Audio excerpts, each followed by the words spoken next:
নমস্কার প্রত্যেককে WBPSC ওয়ালার official YouTube চ্যানেলে প্রত্যেককে স্বাগত। আশা করি তোমাদের মধ্যে অনেকেই আছো যারা এখনো পর্যন্ত খবর দেখে ফেলেছো যে সমস্ত ডিপ্রাইভ টিচার যারা ছিলেন তাদের সঙ্গে আজকে মিলিত হওয়ার কথা ছিল আমাদের মাননীয় মুখ্যমন্ত্রী। 7ই এপ্রিল নেতাজি ইন্ডোর স্টেডিয়ামে ডিপ্রাইভ টিচারদের বক্তব্য শোনার কথা বলেছিলেন এবং তিনি কথা রেখেছেন। মাননীয় মুখ্যমন্ত্রী তাদের সাথে কথাবার্তা বলেন, কিন্তু কি কথাবার্তা হয় বা ডিপ্রাইভ টিচার্স অ্যাসোসিয়েশনের পক্ষ থেকে কি বক্তব্য রাখা হয় আমরা আজকে এই ভিডিওটার মাধ্যমে দেখব এবং তোমাদের মূল্যবান বক্তব্য, তোমাদের যা মনে হচ্ছে সেটা অবশ্যই কিন্তু কমেন্ট বক্সে লিখতে যেন ভুলো না। আলোচনার স্থান ছিল নেতাজি ইন্ডোর স্টেডিয়াম, সময় ছিল দুপুর 12টা। যদিও 12টার আগে 12:15 নাগাদ বলতে পারো মিটিং স্টার্ট হয়েছে এবং 12:15টারও অনেক আগে মাননীয় মুখ্যমন্ত্রী তার সভা পরিষদকে নিয়ে সেখানে অলরেডি উপস্থিত হয়েছিলেন। শিক্ষামন্ত্রী থেকে শুরু করে অনেক বিশিষ্ট জ্ঞানীজন গুণীজন যারা এই বলতে পারো সভাতে প্রেজেন্ট ছিলেন, আজকের এই মিটিংয়ে বা আলোচনা সভায় উপস্থিত ছিলেন। তাদের যদিও প্রত্যেকের দাবি একটাই দাবি, যেটা হচ্ছে যে সমস্ত যোগ্য টিচার যারা আছে, যারা চাকরি হারিয়েছে, তাদের যে কোনো উপায়ে চাকরি ফিরিয়ে দেওয়া হোক। মাননীয় মুখ্যমন্ত্রীর কাছে তাদের এই দাবি তারা তাদের কথাবার্তার মাধ্যমে তুলে ধরেন। চাকরিহারা ভিতরে প্রবেশ করার ক্ষেত্রে অর্থাৎ নেতাজি ইন্ডোর স্টেডিয়ামে প্রবেশ করার ক্ষেত্রে একটা নিয়ম করা হয়েছিল, যে সমস্ত শিক্ষক যারা চাকরি হারিয়েছেন তাদের একটা করে পাস দেওয়া হয়, যে পাসটাকে দেখিয়ে তারা ভেতরে ঢোকার ছাড়পত্র পায়।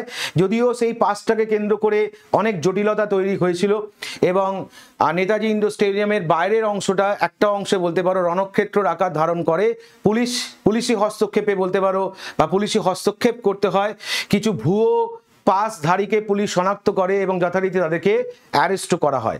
এটা ছিল নেতাজি ইন্ডোর স্টেডিয়ামের বাইরের চিত্র যখন মিটিংটা স্টার্ট হচ্ছে বা হব করছে। মিটিং স্টার্ট হওয়ার পর যদি আমরা দেখি একে একে ডিপ্রাইভ টিচার্স অ্যাসোসিয়েশনের পক্ষ থেকে বক্তব্য তুলে ধরা হয়। তারা তাদের যাবতীয় ডিমান্ড মুখ্যমন্ত্রীর কাছে রাখেন, মুখ্যমন্ত্রীর মনোযোগ সহকারে সব ডিমান্ড শোনেন এবং তিনি তারও মূল্যবান বক্তব্য রাখেন।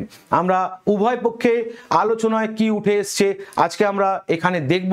তো প্রথমেই বলে রাখি, ডিপ্রাইভ টিচার্স অ্যাসোসিয়েশনের বক্তব্য ছিল যে রিভিউ পিটিশন দিতে হবে সুপ্রিম কোর্টে, অর্থাৎ এই রায়কে বলতে পারো চ্যালেঞ্জ করে বা এই রায়ের পরিপ্রেক্ষিতে, এই রায় মানে সুপ্রিম কোর্ট এই যে যোগ্য অযোগ্যদের ভিত্তিতে যে পুরো প্যানেলটা ক্যান্সেল করেছে, সেই রায়ের ভিত্তিতে বলতে পারো তারা রিভিউ পিটিশন চাইছে।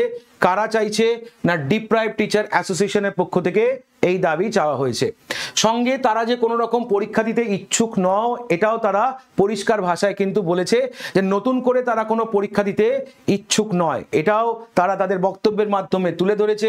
এবং শুধু তাই নয়, রিভিউ পিটিশন রেজাল্ট আসা না পর্যন্ত তাদের চাকরিতে বহাল রাখতে হবে, এই বলতে পারো ধারণা বা এই বক্তব্য তারা তাদের মুখ্যমন্ত্রীর সামনে কিন্তু তুলে ধরেন। এছাড়া তারা সর্বদলীয় একটা বৈঠকের দাবি জানিয়েছে। সর্বদলীয় বৈঠকের দাবি জানানোর পিছনে তারা যে কারণটা উল্লেখ করেছে যে তাদের এই চাকরি চলে যাওয়াকে কেন্দ্র করে বিভিন্ন রাজনৈতিক দল ফায়দা তোলার চেষ্টা করছে।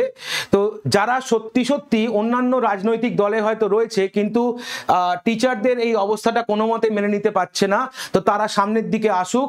তাদের আলোচনায় আহ্বান করে ডিপ্রাইভ টিচার্স অ্যাসোসিয়েশনের পক্ষ থেকে যে তারা সামনে আসুক এবং তারা তাদের মূল্যবান যদি কোনো বক্তব্য থাকে বা এই সিচুয়েশন থেকে কি করে টিচার্সরা বেরিয়ে আসতে পারে সেই নিয়ে তাদের যদি কিছু বলার থাকে, তার জন্যই তারা এই সর্বদলীয় বৈঠক চেয়েছে।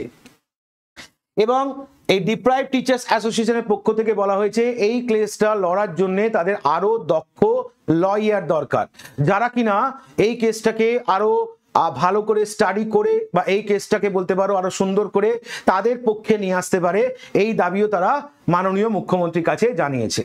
মুখ্যমন্ত্রী এই সমস্ত দাবি শোনার পর তার যে সমস্ত বক্তব্য উঠে এসছে, তার বক্তব্যের মধ্যে দিয়ে প্রথমেই প্রকাশিত হয়েছে যে বিকাশ রঞ্জন ভট্টাচার্যকে আইসোলেটেড করা উচিত। তার বক্তব্যের মধ্যে দিয়ে উঠে এসছে একজন প্রধান বিচারপতির অর্ডার, অর্থাৎ আমাদের যিনি এক্স চিফ জাস্টিস যিনি ছিলেন তার অর্ডারকে কিভাবে একজন প্রধান বিচারপতি রায় দেন, মানে তার অর্ডার, তিনি অর্ডার দিয়েছিলেন, স্টে অর্ডার দিয়েছিলেন, সেই স্টে অর্ডারকে মান্যতা না দিয়ে কিভাবে তার উপর আরেকজন প্রধান বিচারপতি রায় দেন, এই প্রশ্নও করেন হচ্ছে মাননীয় মুখ্যমন্ত্রী। সুপ্রিম কোর্ট যোগ্য অযোগ্যদের তালিকা দেননি, তাহলে তার বক্তব্য অনুযায়ী ওখানে পরিষ্কার লিস্টে লেখা আছে বা কোর্ট অর্ডারে লেখা আছে, কোনো সেগ্রিগেশন কিন্তু করা হয়নি যে এই লোকজন অযোগ্য বা এই লোকজন যোগ্য। সুপ্রিম কোর্টে যেটা ওনার বক্তব্য অনুযায়ী সুপ্রিম কোর্টে এটা করে দেওয়া উচিত ছিল যে কারা যোগ্য কারা অযোগ্য এটা ঠিক করে দিতে। ছাত্রদের লয়ারের ডিমান্ডের রেসপেক্টে তিনি বলেন এই কেসটা নতুন করে লড়ার জন্য তিনি কাদের কাছে বলবেন না, লয়ার অভিষেক মনু সিংভি, লয়ার প্রশান্ত ভূষণ, কল্যাণ ব্যানার্জি এবং কপিল সিব্বালকে তিনি এই কেসটা বলতে পারো লড়ার ক্ষেত্রে বলতে পারো দাবি জানাবেন। এগুলো হচ্ছে মাননীয় মুখ্যমন্ত্রীর বক্তব্য। ঠিক তিনি আরো এই বিষয়ে বলতে গিয়ে তিনি আরো বলেন যে পশ্চিমবঙ্গে বর্তমান যা পরিস্থিতি চলছে সেই পরিস্থিতিকে সামনে রেখে তিনি যেটা বুঝতে পারছেন যে পশ্চিমবঙ্গে শিক্ষা কাঠামোকে ভেঙে ফেলার চেষ্টা চলছে, পুরো শিক্ষা কাঠামোটাকে ভেঙে ফেলার চেষ্টা চলছে। কারা আছে এর পিছনে এই প্রশ্নও কিন্তু তিনি সামনে রেখেছেন যে কারা এই চক্রান্তটা করছে, কার কাছে plan A B C D ready, অর্থাৎ কোনো কারণে যদি সুপ্রিম কোর্টে কোনো আশা অনুরূপ ফল না হয় পিটিশন দেওয়ার পরও তার plan A B C D কিন্তু রেডি, মানে একটা ফ্লপ হলে আরেকটা ফ্লপ হলে আরেকটা, তিনি যে কোনো উপায়ে ছাত্রছাত্রীদের টিচার্সদের পাশে দাঁড়াবেন এবং যাদের চাকরি গেছে যারা যোগ্য চাকরি প্রার্থী তিনি তার পাশে আছেন এবং ভবিষ্যতে থাকবেন। ইনি বারবার মাননীয় মুখ্যমন্ত্রী তার বক্তব্যে কিন্তু এই বক্তব্যটা তুলে ধরেছেন।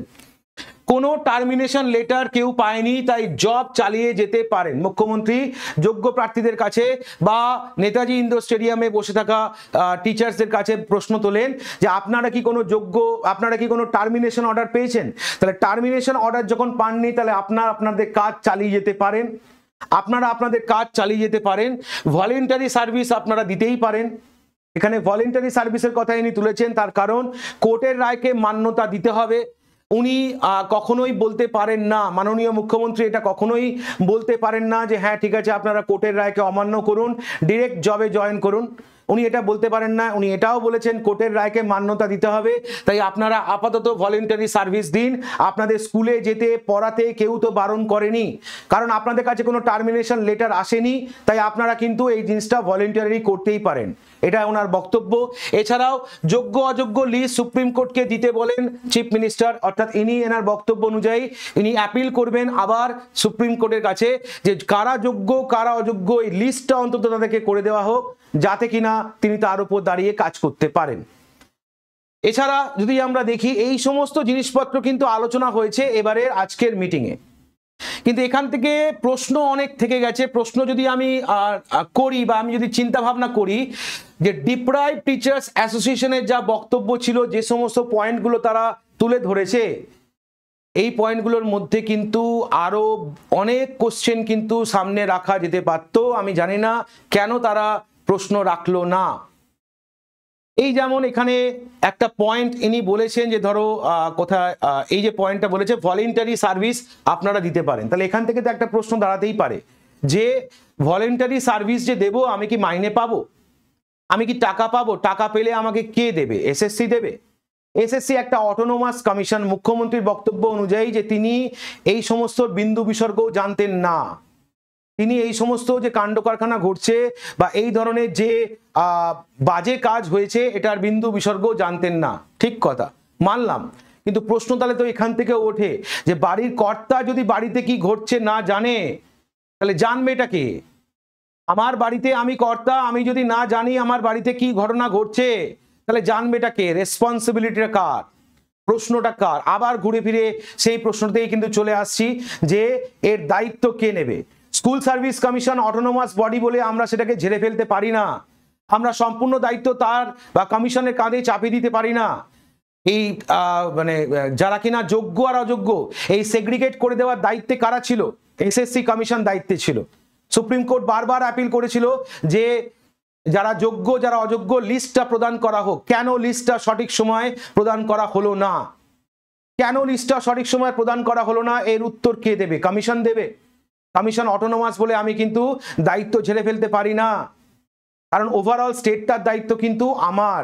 রাজ্যে কি হচ্ছে না হচ্ছে, কোনটা ভালো কোনটা খারাপ সেটা লক্ষ্য রাখার দায়িত্ব কিন্তু আমার। আজকে যে সমস্ত ছেলেমেয়েরা, যে সমস্ত টিচাররা কি বলে জানো এখনো পর্যন্ত এই অবস্থার মধ্যে দিয়ে যাচ্ছে, তাদের ভবিষ্যৎটা কি?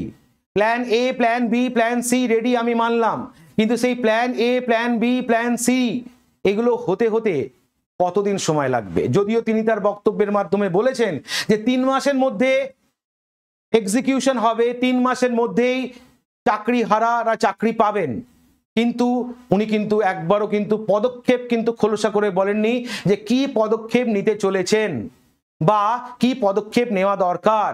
যদিও মানলাম অফিসিয়াল ডেকোরামে এটা হয়তো ওপেন প্ল্যাটফর্মে বলা যায় না, ওপেন প্ল্যাটফর্মে বলা যায় না।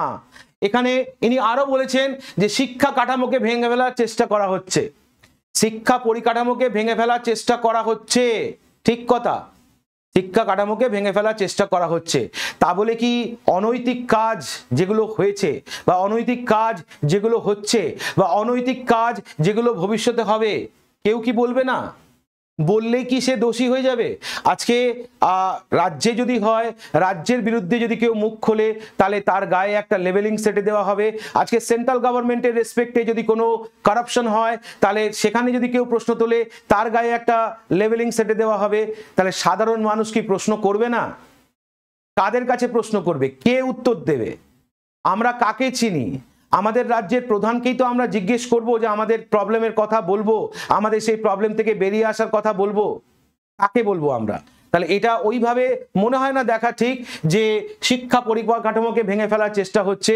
আজকে পূর্ববর্তী সরকারের আমলে কি ঘটেছে সেটা, পূর্ববর্তী সরকার চলে গেছে আজকে 9 করে প্রায় 15 বছর হতে গেল। সেই পূর্ববর্তী সরকারের চলে যাওয়ার পর 15 বছর অতিক্রান্ত হয়ে যাওয়ার পর আজকে পুরনো ঘটনা টেনে তো লাভ নেই। বর্তমানে কি ঘটছে, বর্তমানে কি হচ্ছে, বর্তমানে এই প্রবলেম থেকে কি করে বেরিয়ে আসা যায়, কি করে যাদের চাকরি গেছে তাদের মুখে হাসি ফোটানো যায়, কি করে তাদের সম্মান সসম্মান ফিরিয়ে দেওয়া যায়, সমাজে তাদের যে এই অসম্মানটা হলো সেটা কি করে ফিরিয়ে দেওয়া যায়। আপনার কাছে সেটারই সুরাহা আমরা আশা করব, আপনার কাছে সেটারই সুরাহা আমরা আশা করব। 3 মাসের মধ্যে কোনো ছেলে মেয়ে পরীক্ষা দিতে পারবে না, এটা খুব স্বাভাবিক ঘটনা। আপনিও আজকে আপনার বক্তৃতার মাধ্যমে বলেছেন যেটা কখনো সম্ভব নয়। তাহলে উপায়টা কি? সেই উপায়টা জানার জন্য আমরা মুখিয়ে থাকব, উপায়টা জানার জন্য আমরা আপনার দিকে তাকিয়ে থাকবো। ভলেন্টারি সার্ভিসের কথা আপনি যেটা বলেছেন সেটা হয়তো পসিবল হবে না, বা কিছু লোকজন হয়তো, কিছু টিচার হয়তো দেবে, স্কুলের ডিমান্ড ছাত্রছাত্রীদের দিকে তাকিয়ে হয়তো দেবে, কিন্তু এই ভলেন্টারি সার্ভিসটাই পার্মানেন্ট হয়ে যাবে না তো? এই ভলেন্টারি সার্ভিসটার মাধ্যমে তারা ওই ভলেন্টারি সার্ভিসেই থেকে যাবে না তো? দেখবেন এটা যেন না হয়। এটা হলে কিন্তু পশ্চিমবঙ্গে এর থেকে কোনো দুর্ভাগ্যজনক ঘটনা কিন্তু আর হবে না। আজকের সম্পূর্ণ আলোচনা আমরা যা দেখেছি, ইলেকট্রনিক্স মিডিয়ায় আমরা যা পেয়েছি সেটাই তোমাদের সামনে তুলে ধরলাম। আজকের বক্তব্য দেখার পর, শোনার পর তোমাদের যা প্রশ্ন, তোমাদের যা মনে হচ্ছে তোমরা খোলা মনে কমেন্টে লিখবে, তোমরা কমেন্টে লিখবে, সেই আশা রেখেই আমরা এই ভিডিওটা এখানে শেষ করলাম। Thank you.